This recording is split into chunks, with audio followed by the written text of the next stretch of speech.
I think I'll open that evening. First of all, thanks a lot for all of you showing up. I think it's nice to have audience. I'm super happy to have Tom dePaor here. It's not so easy to pronounce. I always have trouble with that. But you said like you should just think of hair, and then it's Tom dePaor. Makes it easier. I'm really thrilled, Tom, that you're here. We know each other since nearly 15 years. It's kind of the other Tom in my life.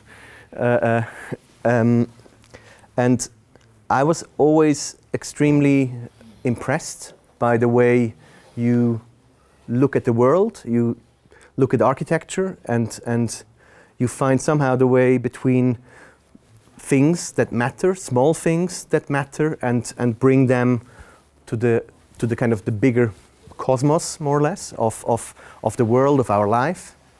And you do that in speaking, you do that in writing, you do that in drawing, and I came across you in many ways as a teacher as well, and I think that's one of the things which I would say that all teachers are in a way collaborators, because we all kind of are. We don't see each other as kind of lonely in the world. We want to share, and I think you do that in a very peculiar and special and in a way important way. So I'm really happy to see what is going to come from you tonight. We have one thing we have in common, is that we started to kind of work on our own buildings with our own two hands, and this is something which is quite strange as kind of looking from the side of architecture, because generally we plan and somebody else does it, but the moment you have to think of what you're actually drawing, doing, thinking, and also then to translate this into a making, suddenly everything comes in, from economy to weight to dust to kind of quite heavy decisions that you have to take, even though in the end they matter for this little thing. But generally there's a lot of thought behind these things, or behind these moments, that then also bring a building or whatever kind of built matter to life and engage with our lives. And yeah, I'm really interested to hear what you have to say, and thank you again for coming all the way from Ireland to Luzern. And I would like to hand the word over to you. Thanks, Tom. Pleasure. Pleasure, Boris. Thank you for asking, and thank you all for coming.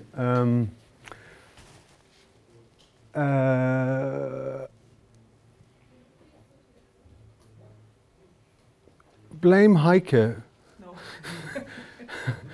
Because she said maybe you would say something about collaboration, and it actually has deviled me since, because I started thinking about it, and I haven't got any answers. But the talk, you know, like a proper academic talk, I'm going to tell you all the things that I'm going to talk about.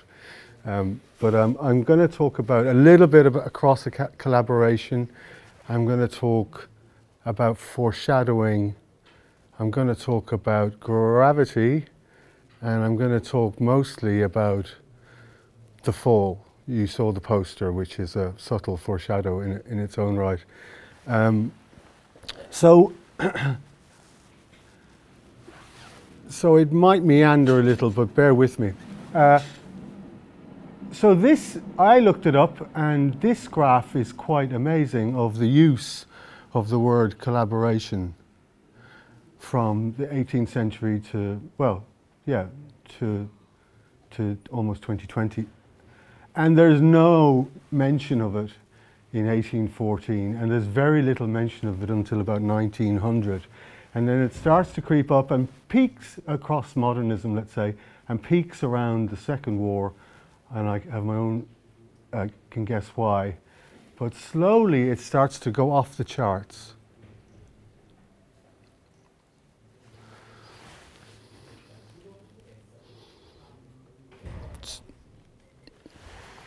This is Marquis Smith. Do you know Marquis Smith? Really? Oh, you're in luck. So part of my duties here are to introduce you to new things. Therefore, The Fall. You never hear of the band The Fall? 1976, formed in Manchester, made 31 albums, 12 EPs, 59 studio albums, 66 musicians over 40 years, some of them only lasting 6 months. And as Marquis Smith said, if it's me and your grandmother playing the bongos, it's The Fall. So I have always retained a real grow or love for the music, love the music. Used to follow the band like a football team, saw them many times. Amazing, essentially it's rock and roll. It comes out of Bo Diddley. I mean, the first record, well, here are some of the record covers, all drawn by Marquis Smith. But the first record is Bingo Master's Breakout, 1978. And the B-side of it is a tune called Repetition. And he talks about the 3 R's, which is a joke. Reading, writing, arithmetic. He goes, the 3 R's are repetition, repetition, repetition. And it's a foreshadowing of his whole career, which is basically a kind of a repetition coming out of Bo Diddley, effectively, but cross infused by all the collaborators. So you have a great bass player, it becomes bass. He never played an instrument, but on stage, he would adjust the bass player's tuning or the keyboards and antagonize the audience as a collaboration as well. And he was kind of the arch figure across something that was, as John Peel once said, The Fall, his favorite band too, The Fall, always different, always the same. So here you get the lineup in the first record, which is remarkable. So,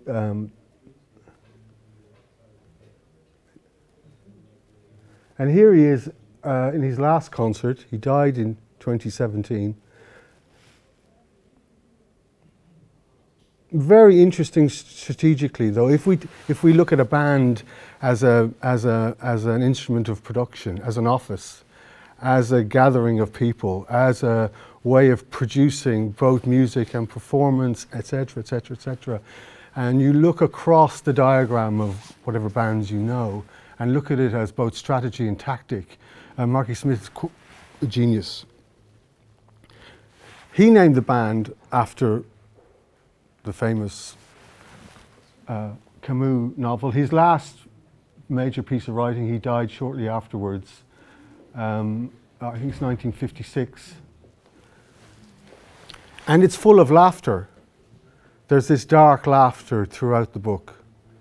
And then at the end, he ends it with, I think, he says,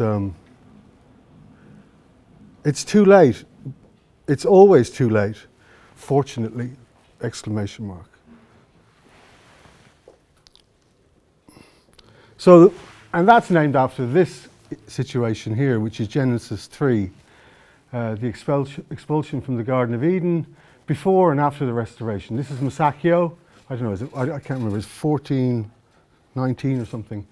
So on the right is as painted, and on the left, when the later on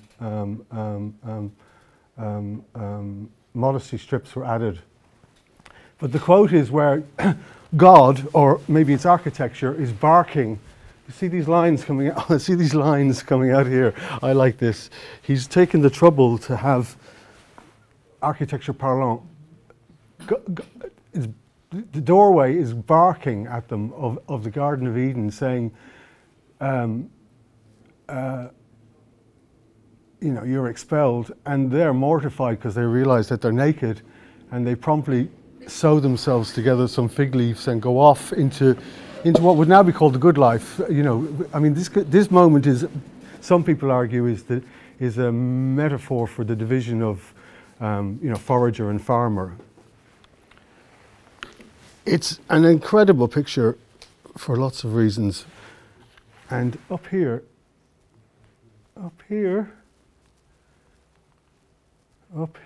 do I do that now? Is it that line? No.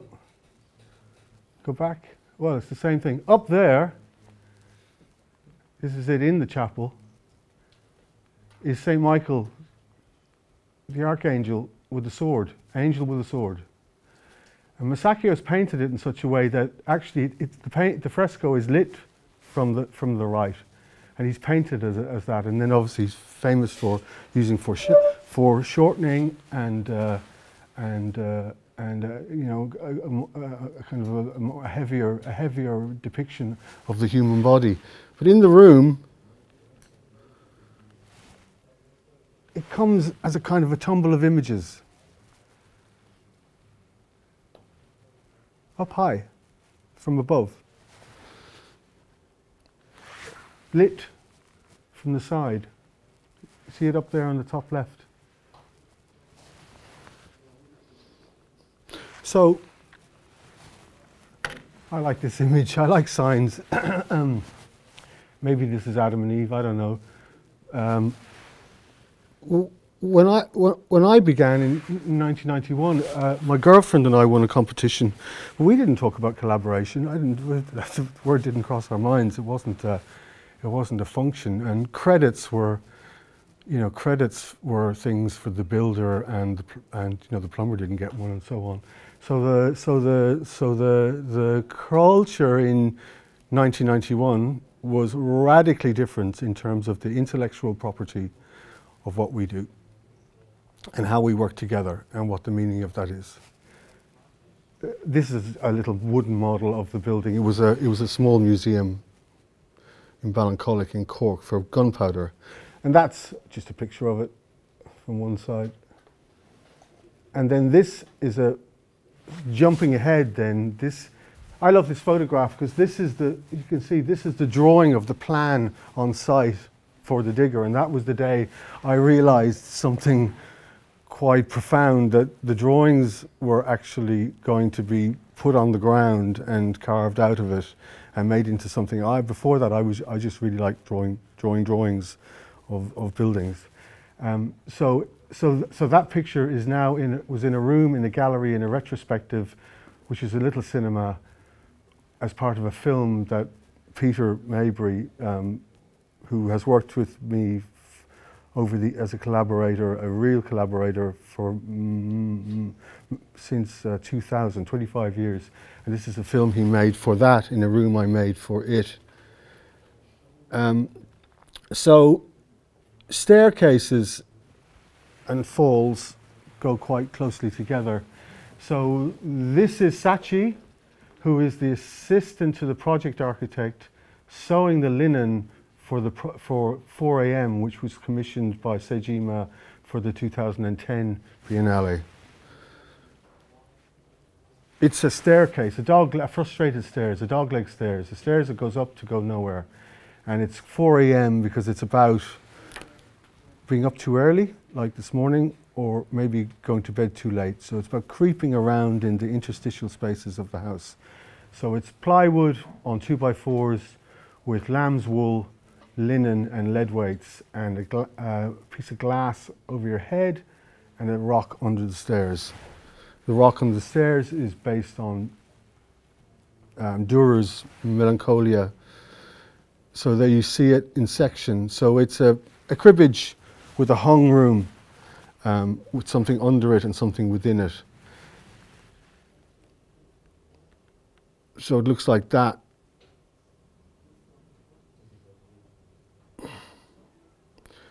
So the project architect Anna on that also made, so the light was made by a good friend of mine, the rock was made by another friend of mine. We've all done other things since.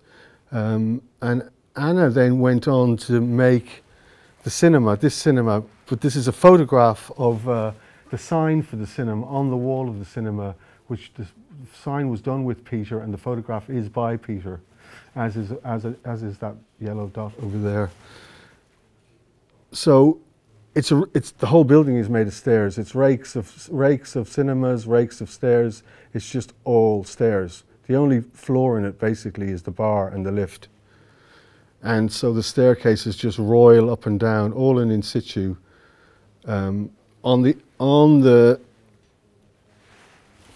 Basically, this is the perfect, I could go through the plans, but that's not the point. But basically there's a square room which is acoustically and temporally tempered. And then all of this is outside. All the staircases which wrap it around the perfect room is outside and untempered, so it's noisy and cold and you leave your coat on. So only the room within is dressed and warm and black. It's a black box. Everything else is daylit. So that means that the staircase is daylit and it has these windows in it that kind of bring you up and through as if it was outside, and up through these spaces and into the three stacked cinemas. I'm showing you this because there's another staircase to come, of course. And so you see a building that's just all stairs in plan, all stairs in section, effectively. So it becomes this sort of hill town, maybe in a way. But the study for it was made with Anna as well, and that was for the Biennale before that, which is basically a model of it, where we were thinking about the windows and we realized that Academy ratio is a good proportion for windows for a cinema. And so what we did was, so what happened was we made a little cinema and then we asked Peter to make a film inside our little cinema. And then Peter made a film of his wife watching a film. And with a two-way mirror, what happens is you can get to the point where I can stand where he is, I think that it might be Peter, looking at somebody watching the film and they can't see me watching them. So you get this kind of voyeur kind of proximity, which is kind of part of the joy of cinema, let's be honest, of sitting beside somebody that you don't know, watching something spooky happen or whatever. And it's the same kind of pleasure that you get in art galleries as well, I guess, when you find yourself looking at that same picture together and you're waiting for that person's gaze to move on so you can step into it, or maybe you don't want that to happen at all. So I was kind of interested in all of that. So you get, so one side is a window, Academy ratio, and therefore the other side with a two-way mirror, and then the other side is Academy ratio doorway, which is lined with speakers. So the sound is like, the sound then is a superimposition of, there's only 5 sounds apparently in cinema: a dog barking, children laughing, footsteps on a metal staircase, and so on, which I think it's a Russian study and modernist study. Anyway, bit of fun. A toy. So all you're looking at this beautiful face, and you're just watching the eyes moving, and then there's a moment where something really small happens, and but meanwhile there's somebody watching you.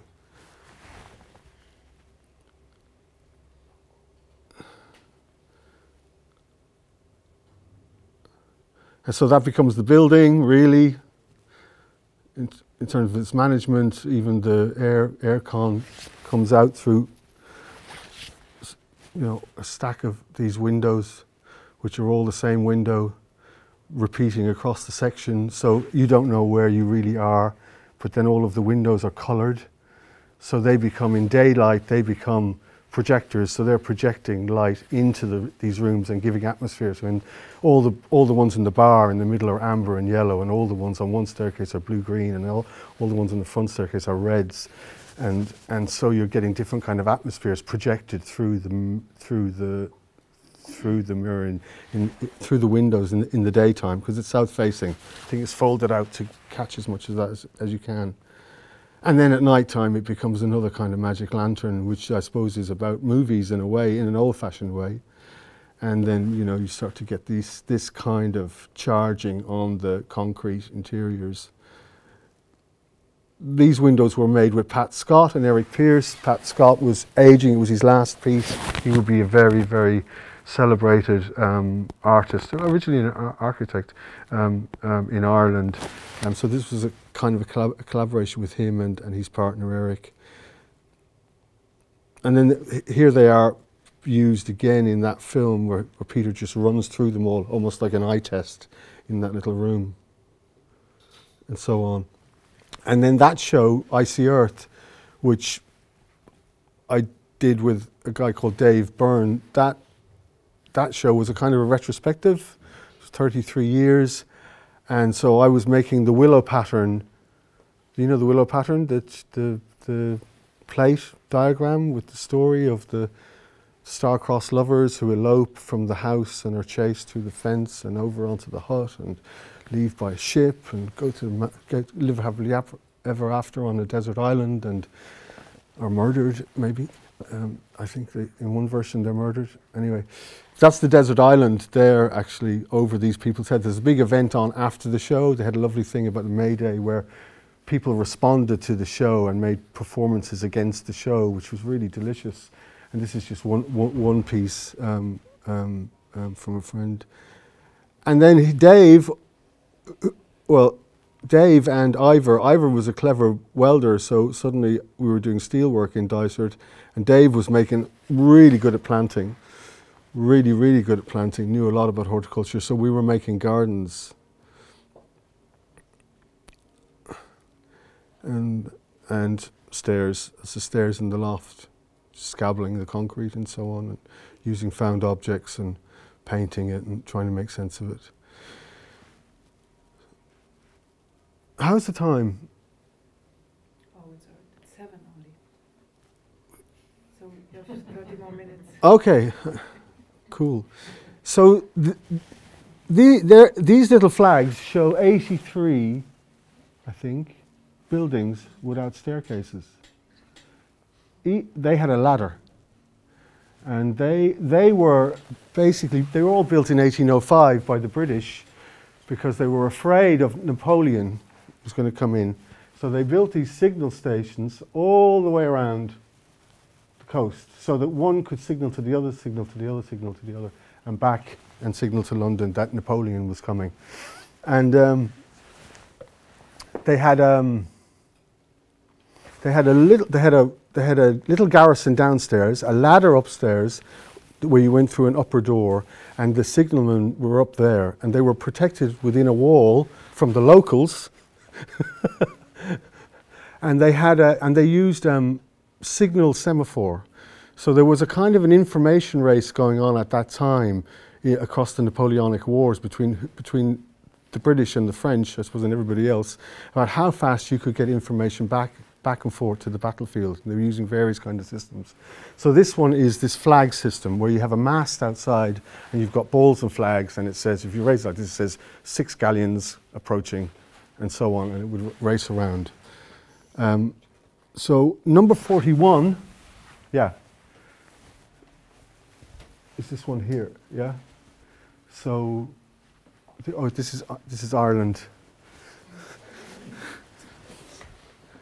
And it's all silhouette. It's being chopped, taking the head off it. These little things had a double bartizan and a masticuli on the front, and as I say, a door in at the top. This one, like this, like this, and this, and this, and this, and this, and this, and this. This is our one, right? But you can see on the top there, the top detail, what's happened is the Royal Navy in 1907 has cut the top off it and put this concrete roof in with a concrete cornice and a chimney, and put a new door in it. So it's a chopper. This is the location.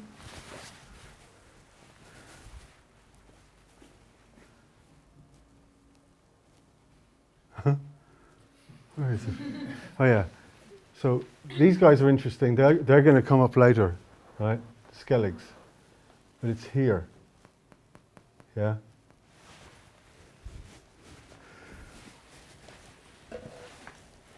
This kind of landscape, like the absolute edge of Europe. You can see it in the background there. And so the wall, the Bawn wall, which is semicircular, has collapsed. But otherwise, it's not in bad nick. And people go up and down this road, a 3-mile walk. Like any day you're there, you will meet people from all over the world, maybe 20, 25, 30 people. It's amazing because it is a really, really exhilarating place to be. So this is another. This isn't this one, but this is the. It must have been very beautiful. This is a flag system from Malin Head. So if you have this little tower, you have a cave, and then you have a glider sitting on an outcrop. You have two different kinds of architecture, basically, simultaneous. Very, very pretty. And here is the language. It must have been amazing. And that's the remainder of the post. So that gibbet there is anchored onto that headland there, and that's what's left of it. And the bone wall is gone. And you're looking at the Skelligs, these two rocks out here, which are, well, they're just amazing. Every time you see it, they're just an amazing pair of rocks. They're kind of scaleless. They seem to hover. They're like this. It's called Skellig Michael. 6th century monastery, 350 odd steps up, I think, into it. And at the top, a cluster of beehive huts and a complete civilization table, or little field spaces, totally intact. UNESCO World Heritage Site. You have to get a boat out there. Obviously, you can only go at certain times of the year. It's very numbered, very scary to walk up, but very amazing. I've never been, but everybody says it's absolutely incredible. But from a distance, even this thing is like Skellig. Skellig is a Norse word. It's not an Irish word. Skellig is a Norse word, and it means the resounding ones. So it's the sound of them. But the Christians call it Skellig Michael, after Michael the Archangel. He's back. He's the guy he's the guy in the fall. He's the guy who makes all the judgments. He's the heavy. But he's also, I think, Luke Skywalker, because he always has a sword. And in The Last Jedi and the other one have both been filmed on that rock. And it's called Aktu, and it's the home of the Jedi Knights. And so Luke Skywalker, when he gets old and is in retirement, he retires to Skellig. And Raya has to go and find him in retirement, and he has to train her again in the light, and so on. But it means a huge boom in tourism for West Kerry, because all the sci-fi fans, all the Star Wars fans are coming. Like, you go into a local bar there, and you're greeted by a half-size Darth Vader. It is a huge commercial thing. So the powers that be decided that this point should be developed as a signature point on the Wild Atlantic Way along the whole west coast, so that people could come and see the Skellig, or Act 2, whichever way you prefer it. So Luke's important. And then, of course, the first Star Wars film, I always thought, if you look at the styling of it, it's pure Scarpa. And Brionne Cemetery is finished the same year as Star Wars comes out. And if you look at the modelling of it, you just go, this is absolutely Scarpa. And then darkly, of course, Scarpa dies on a staircase.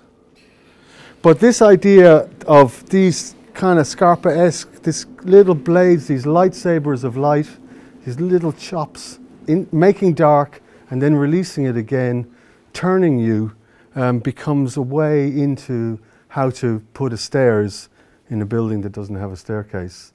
That is a Georgian historic fabric, chopper. You have to reinvent it, but keep it. So the red bits are the bits. Now it didn't turn out like that, and rightly so. This is an older drawing. All that's happened is that the top bit is taken off because that was concrete and not good. So just take the top off. So now the silhouette changes dramatically. When you approach it, it's always backlit, which is amazing.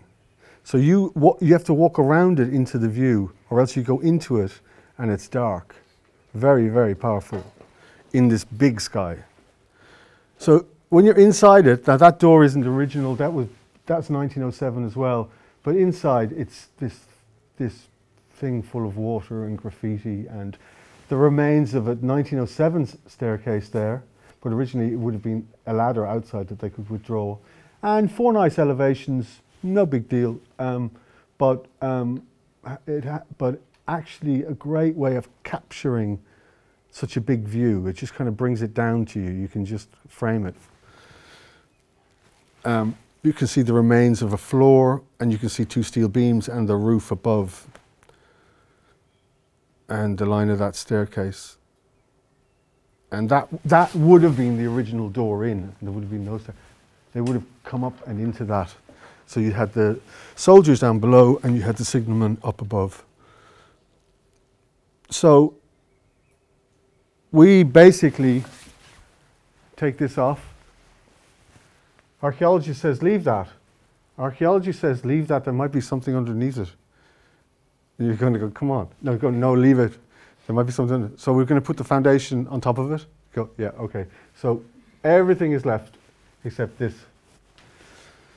So suddenly the foundation becomes a figure in the entrance.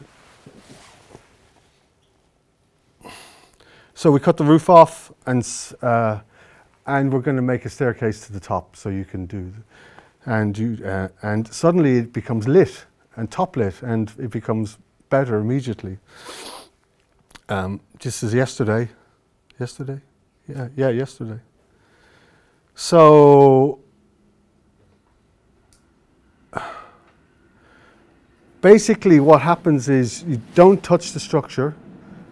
It's 100 mil off, lightsaber away. Nothing touches the structure. It's a big screw that goes into the ground, grabs it along the ring beam that would have been there that we cut away, all along the edge, makes a big ring beam, grabs it and drags everything into 1 foot, into one big club foot that becomes the foundation of the floor, so, to stabilize it. And then you climb up that stabilization with, like a screw. And so the cornice then, we thought maybe might fall off, but actually it was part of the slab. We just cut it off so it's kept. So now then, when I get up into it, the new beam and the new modeling of this beam and cuts, lightsaber cuts, 100 mil reg stuff every which way I can, and then this comes out over. So now we're making a giant cornice where this becomes only a baby cornice, which was really powerful, and now we have a big one. So it becomes more like an ice cream cone or something like that, you know, without the ice cream, into the sky. So basically you have this ground-based thing that turns up into the sky, and all it's doing is going into the sky, and the sky is coming down the stairs, and all the rain is coming down the stairs, and you're climbing up into the sky. So you're going up into this thing. Anyway. Yeah? So basically then this staircase gets off to one side and then insinuates itself and starts to go back out again. So it starts to jetty out so the staircase gets wider as it goes up into the sky. And there's a kind of a moment where it yeah, so it'll look, I don't really like this one, but I think it'll look better than this, but it's going to do that, something like that. It's a big lump on top of it, but actually it's that.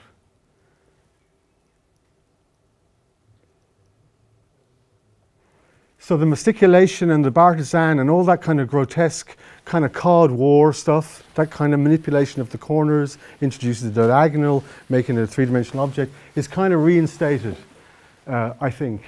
This is the same building in 1890. These guys are not actors. But you can see the chimney and you can see what has been taken off. And you can see this wall repair, falling down.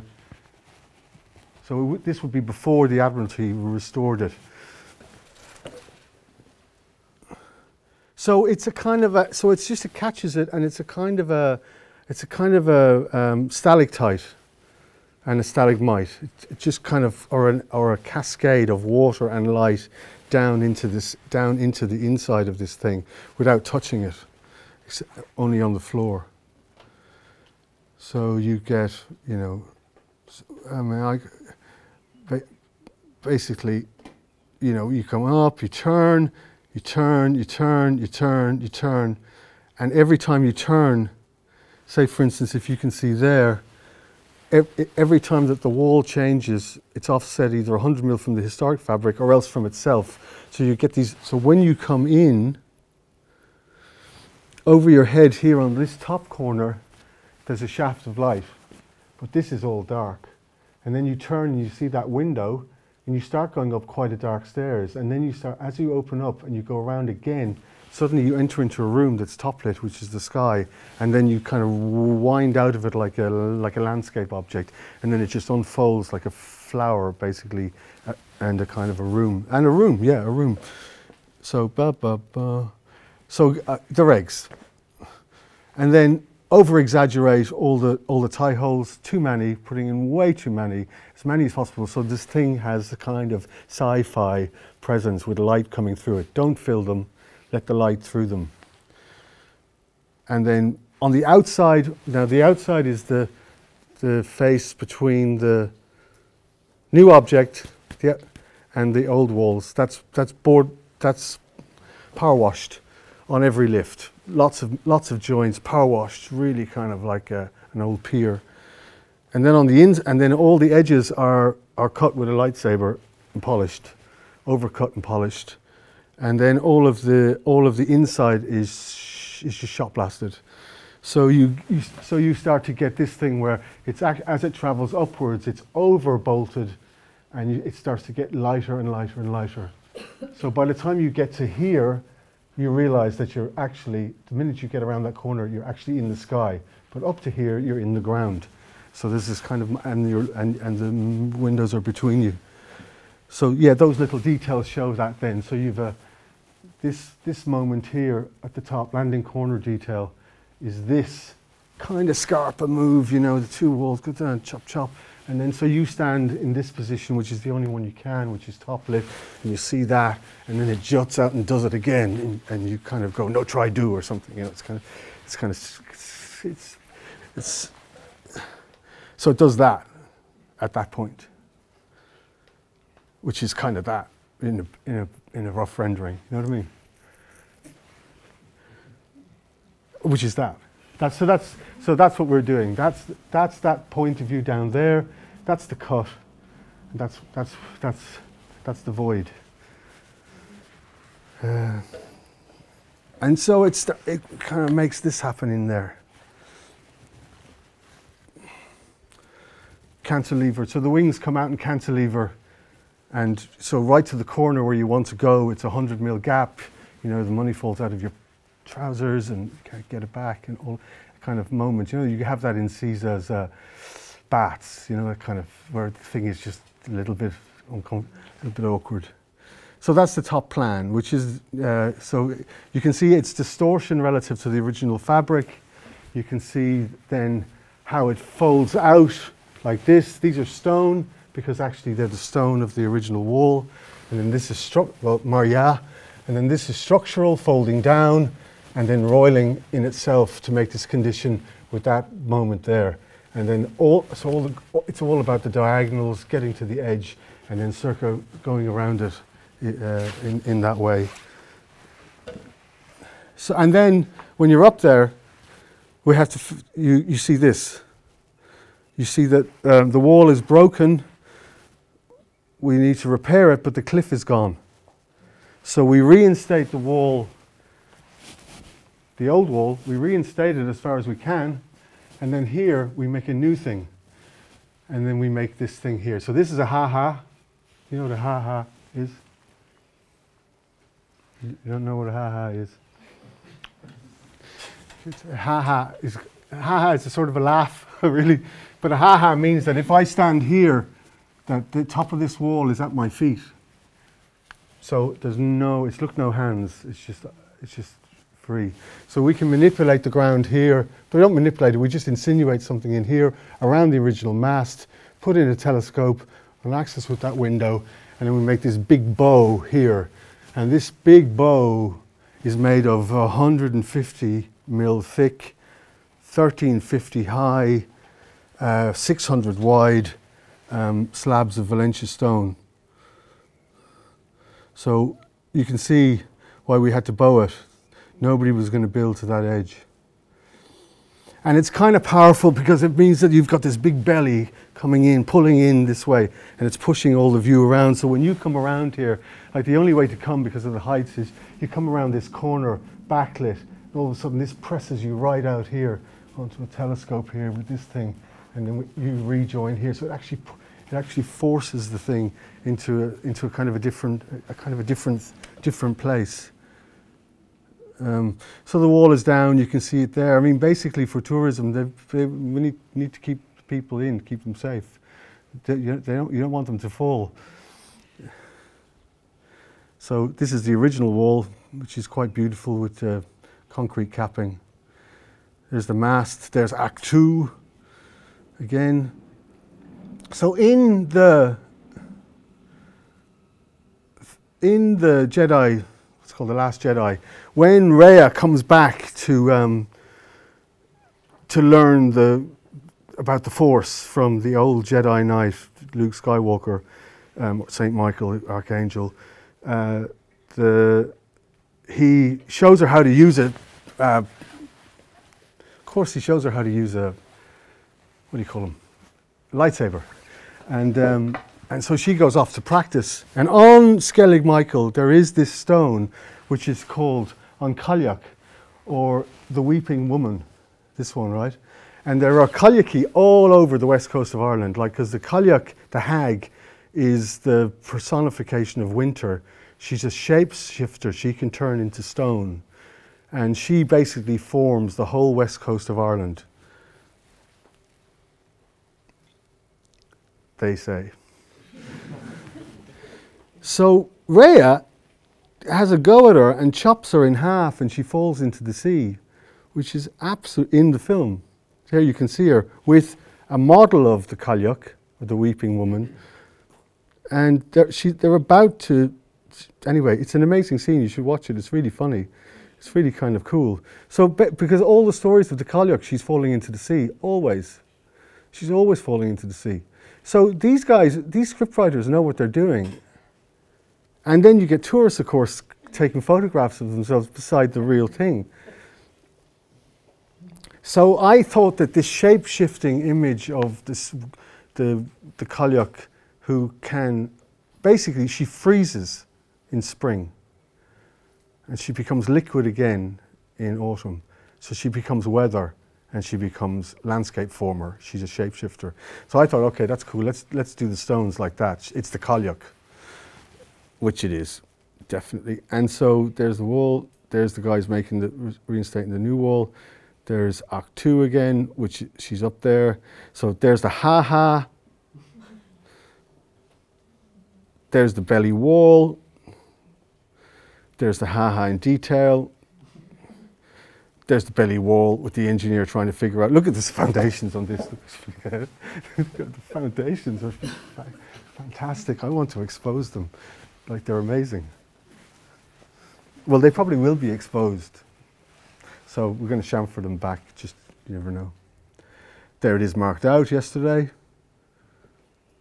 There's the cailleach. There's a piece I got from the quarry. I asked them, can you just take a prism out as a sample? But it saw cuts beautifully, and then the riven edge is fantastic, and it's really, really purpley. It's really beautiful, and the quarry is only 3 kilometres away. It's fantastic stuff. British Museum is lined in it. They used to make pool tables out of it, but it's a really, really, really beautiful stone. And we're going to do probably, you know, some interpretation. This kind of thing, where it can do this, this and this on a corner. Fantastic. So tons and tons of this, making a chevaux de frise all along that edge that's concave. So there's the architecture parlant again, and we're back into the question of, this is a shift, right? Just slight shift, but there's a project where there was a competition to celebrate the art of architecture, and for the Royal Hibernian Academy, this is their gallery, and they make a pavilion. So myself and Ben, I should say Ben. Oh yeah, that's what I was, the collaboration thing. Yeah, Dave worked on Anna worked on that. This last project is almost 10 years old. So Anna worked on it originally, then Dave worked on it, then Ben worked on it, and now Ben's working on this again. So again, it's got this kind of rolling dramatis personae across all these projects with different kinds of skills, and all of them influencing it in slightly different ways. But so Ben said, let's enter this. So we entered this anyway, and the conversation was about, okay, the art of architecture. I think that, you know, well, it was better not to have just models of buildings or small architecture or whatever, like really interesting. Like Lowe says, doesn't he, that architecture without plumbing is the monument, and Duchamp says architecture is pipework, basically. And where do you stand in those two kind of polarities? And I think that the Lowe's argument is, you know, that's architecture shows are very boring for that, you know, because they just show models and drawings, and everything is a representation, as opposed to you could make a small architecture in the gallery if it had to do something environmentally, if it had to make something happen more than spatial, if it was in some way serviced, if it had some kind of argument about itself, about the fig leaf we have to sow, it kind of could be interesting. So and to be put into that environment. So, I mean, it's just a beautiful hut, right? It's just a polytunnel, but its geometry and its skin and its door and the resolution of same and the economy of it is just so kind of compelling. You kind of do think about fig leaves and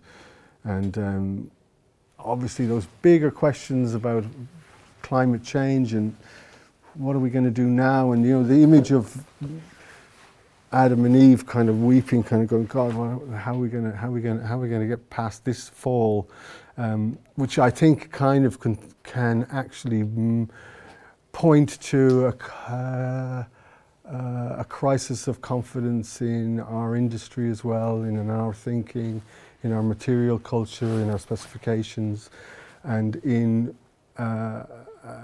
and not to say that that's unusual. I think that happens all of the time, but there's just some kind of direct confidence here in this little thing that you kind of go, oh yeah, it's all there, isn't it? Anyway. So I thought it kind of needed green lines and red lines and blue lines, and you know, dark green is our thick plastic curtain we use as a splitter for the aisles, whatever that means. But I think that it's sort of, you know, it needs to do work, and it needs to be smart, you know, which is, I suppose, the message. And you know, you get these kind of things where you have, I saw it in a window, which is I suppose it's a machine for keeping plants warm. You know, the whole question of tropical planting and horticulture as it's changing, and you know, how little do we need to do, how much do we need to do. So the serviced room, the circle of stones, the primitive hut. This was one I did years ago for another Venice Biennale in 2000, made out of peat. And the point of this is that we took the angles, I'll show you. And then this is the interior. It's all stacked briquettes, which is a common fuel, or was. It's now banned in Ireland, and made a little monument, but it wasn't a monument because it had information in it. It was about kind of postcards, which had a kind of a dark narrative about Santa Claus, as that we were being bold. And then this is a nice picture. I found this. So on the left is the architect, in the middle is the project architect, and on the right is the builder. That's the team.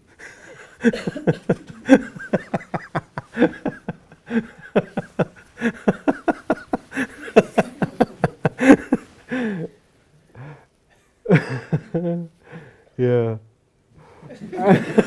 And then Peter, so then I met Peter after that because we gave him all the information in a box, and he produced this book, and he started the book. Well, there's the cover of the book there. But he started the book with the thing being taken down, because basically what was happening was I was saying that Ireland is going to give the smaller island a gift of a piece of their landmass, because I knew I could get those briquettes for free. And the Venetians accepted it. They said, that's great because you can mulch it and it's really good for the giardini. So this is the Venetians taking down the Trojan horse and carting it off to mulch the giardini. It's lovely. And look, so Peter starts the book in a reverse order like this. Very nice thing. And then, you know. Anyway, it was a cute thing, but the point is here, the angle, we thought, I don't know who thought, we thought, let's just start there and see what happens. Just start there. But I had made a version of it before for that show in wire, which is basically all the rebar in it. So if you take away all the turf, that's it in its nude. Full scale. So it's the Three Little Pigs. So this is the last one. Yeah, the wooden one. We have the earth one, and we have the iron one, and we have the wooden one. And then the point of this is in this room then. This room is illuminated only by the kissing birds. This is the willow pattern. You know, there's the house, and there's the fence, and there's the bridge, and there's the hut, and there's the boat, and there's the island way behind. But it's lit by 2 films that Peter and I made. Only 2 films. So it goes from that to that, because the films are turning, right? So these are films about contested ground that we made. So this idea of film as light comes back. So we're off this. We now have an alibi of, you know, magnificent forms played out in light, because now it's light, because it's moving. And so the show kind of kept moving, and the sound kept moving across these 2, which are talking against one another in this kind of basilica arrangement. And obviously it's the blue of the willow pattern, and Gagarin's journey is all around the bottom of it. But there's there's N3 there in wireframe. So you kind of go, and there are the drawings of it. So it's Nicholas, N3, it's Nicholas of Myra, Santa Claus, and it's N cubed because it's an N in 3 dimensions. And it's oriented true north, as that thing is. So how do we make a little thing in a gallery that kind of talks about this stuff of wires and teepees and heat and tinfoil and what else have we got in there? Softwood cable. So, you know, like those images of those early telecom exchanges in America where all the wires are rushing into it, and suddenly it becomes an architecture of itself, but not like high tech. Actually, it just becomes an architecture of itself, a vernacular kind of urgency of environmental construction or of management. But so, you know, so Adam and Eve are in there in a truss out within the white cube, and they're sweating because it's hot, and so it's called the falls at that point. So we were kind of thinking we could make it very, very hot, and it would condense, and you'd pick it all up and you'd take it all away and all that within the white cube. And then it's stacked timber, 2x4s. So now the same angle, you can see where it's going. That's a direct line off the other thing as 2x4s, but there's a problem because you can't really make an interior with it. It just becomes a fence. And then struggling along, struggling along, struggling along, struggling along. So the crux on the cladding, and then wires, and then more wires and more cladding, and then, okay, maybe crook. So you know the crook. So you realize at that point, if you have a crook and you just keep going and you just keep moving the collar down, you're going to get something. So you just keep shifting the collar. And then you clad it. And now it's no longer an object, like it's not no longer a passage or a room like in 3. It's now a doorway, like Egyptian doorway, like an east door. So you get cladding, clothing, the fig leaf on cribbage, and you get A frame. A is for architecture, and you get it big. That's big. But that's the standard length, just clipped at the ends, no waste. 2x4, Sitka spruce, cut in Ireland, exported to Denmark to be milled and then brought back to Ireland to be built with. So, you see, I like this. Logier, I don't know, there's something about Logier that makes me laugh always, that cover. And when you make them into wheelchairs, it becomes even funnier somehow. So this is the thing now. So it's sheep's wool, 100 mil sheep's wool woven between the cribbages, and then that makes something happen above. So the crux, the collar shifts across the sections. There's not all of them, but this is the cutting list for the joiner, and it makes this. That's the shop drawing, and then that is clad in that. So suddenly you get this mammoth with a void and a hairy void on the inside that's like that. So you're into this doorway situation. You go into it, and there's light pouring down. Like this is a brilliant piece, isn't it, by Ule and Maria Mavadovic. So you're in this threshold. And you're clad, so it's hot in there, all that sheep's wool, and smelly. And then there's a void over your head that opens out like that. Yeah, it looks like, so, you know, these east doorways, I love these because you know this thing about, you know this little bit here, if you look at them, they have this little weird thing here, a little round thing, like a cushion at the top. And that's the flap rolled up to the other world. It's open. So here it is in the gallery. And it's a doorway, of course. We positioned it there, so you have to go through it. And then, so above your head, as you walk through this bit, it's 4.5 by 4.5 cube, big thing. Like, you know, that, like the sheep's wool is, you know, big. And when you walk through it, that moment there is the Masaccio moment. And all this, that's the structure diagram, yeah. And there's all of this people falling at you in this sodium light.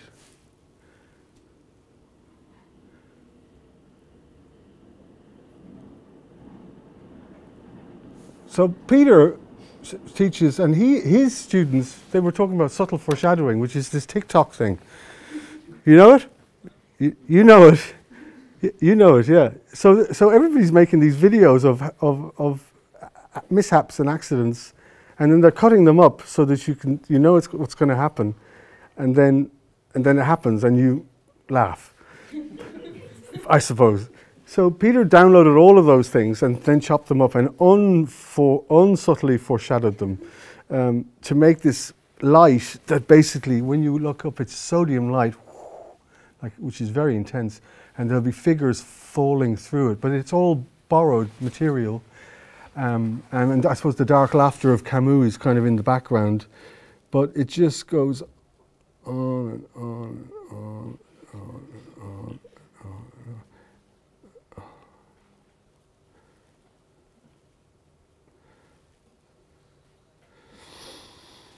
Until you get there. That's it.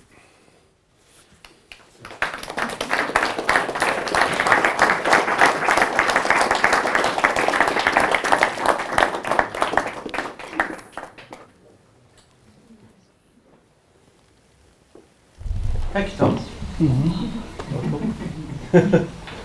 So we keep falling. Any questions? Are you okay to answer some questions? Yeah. Audience?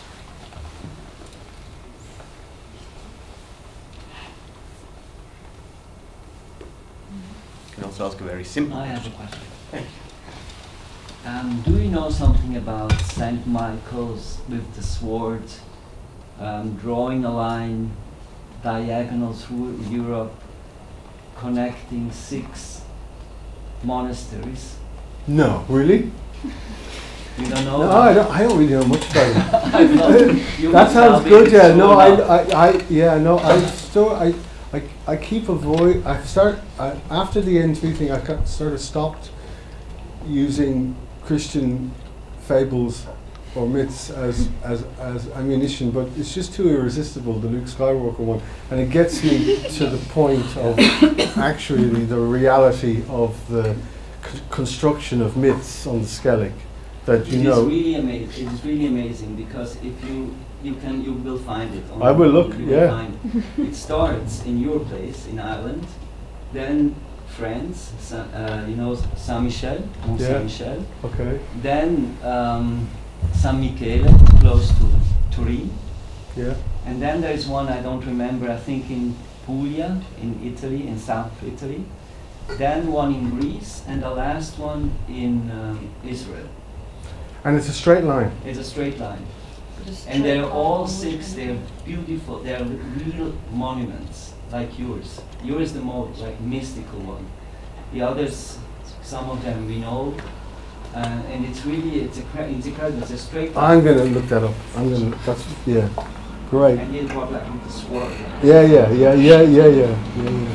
Sue Jew, they say. He's just up or down. Yeah. Wow, great. Thanks. Great story. Yeah.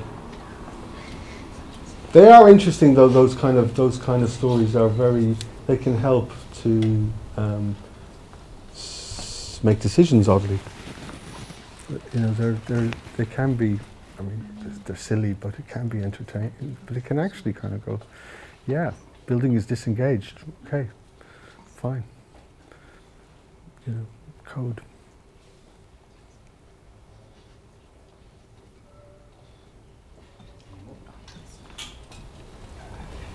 I just want to say thank you, because I don't really, I have so many questions that I can't ask all of them now. So I want to say thank you for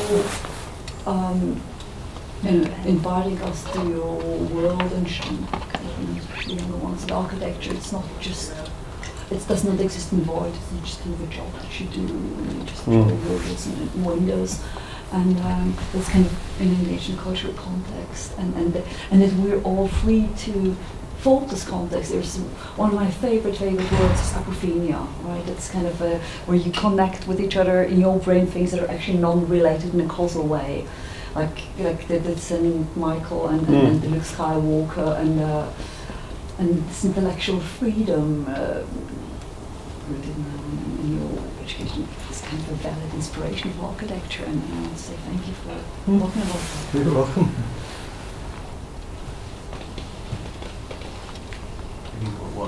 One more, really also thanks for sharing and giving an insight in how you work, how you think, I guess, and not just you, but with your collaborators. Yeah. I was also interested in the elements. You talked a lot about stairs, doors, openings. Yeah.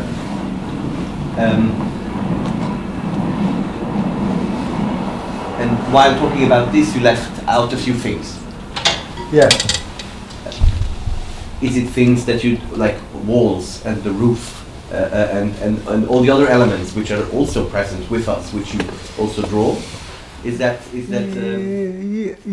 Yeah. I mean, I wouldn't. Yeah, I don't. I wouldn't say that I would think in that kind of homogeneous way. But I realized when I have two things to show, and collaboration offered me the Alawite to slip in a few old things, which I thought would make the show a little bit more entertaining. And then I went, okay, well, the Fall was just the name of this project at the time when Heike invited me, and I just said, yeah, it's called the Fall, put a name on it, and then we'll follow through with that. So then go, okay, stairs, yeah, all right, we'll just do it that way. But no, I mean, I'm fully engaged with all the other pieces too. But my tendency would be, I mean, the tendency would be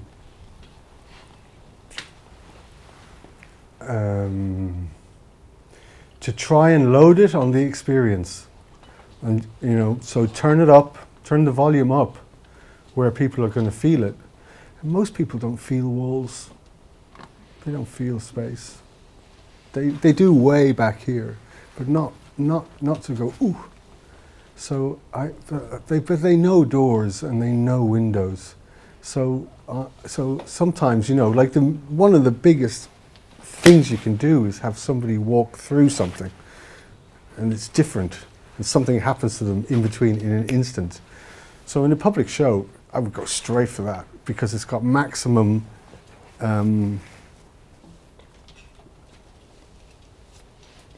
effect with minimum means, I think, and the window, of course, as well is like that. And then, but they're kind of furniture of architecture, right? They're not architecture in itself. I mean, deep down, my real interest, I think, is spatial, not structural, but it's kind of spatial, and how you're turned around to get into that situation where you go, ooh.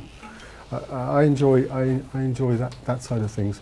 So maybe this is not truly representative. I really like the applied arts. I really like all the other things, film and photography and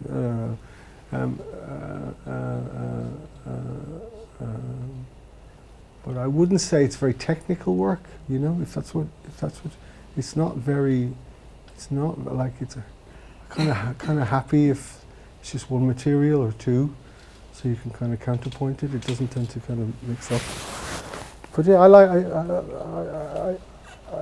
I mean, what this thing is an armature for film that may not work because the room is too bright, but something interesting will happen. So, but really, what I'm interested in is seeing what that space. When I look up into there with all of this sheep's wool, what is that space going to be like? And then there's the counterpoint space, because it's a crossroads really, and what's it going to be like to go through there?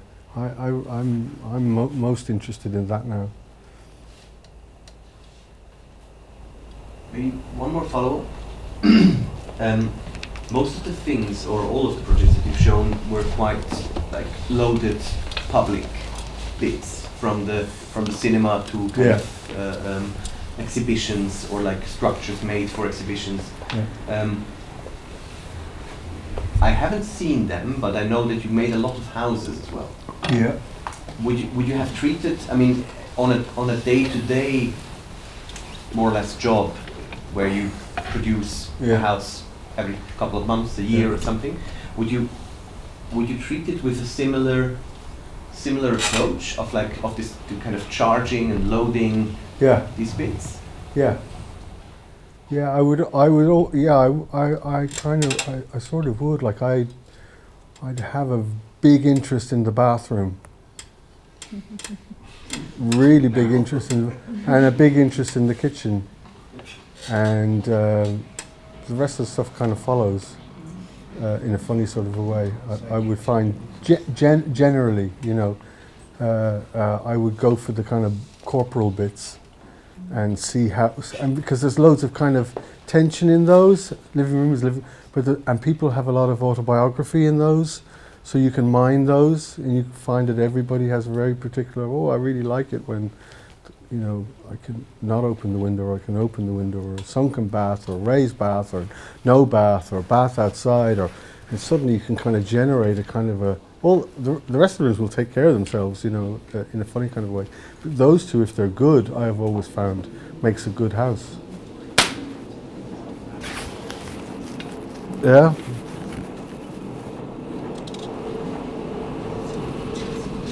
Anybody else? Or comedic, actually, kind of funny. Like things are funny, houses are funny. you know, those places are funny. Like, you watch, I don't know, Jacques Tati or whoever you want to, Basil Fawlty, going up to go down, and all the little things that happen, the way the bathrooms work, and the ideas of privacy and publicity, and, you know, the bathroom door is open in some houses all the time, only when it's closed. And, you know, all those kind of little rituals are actually kind of really joyful to play into. You know, the action of a sash window versus a door, like, it's just like, it's so rich. It depends how you look at it. Yeah.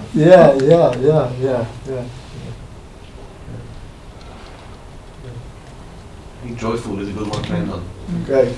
Thank you very much, Tom. Pleasure.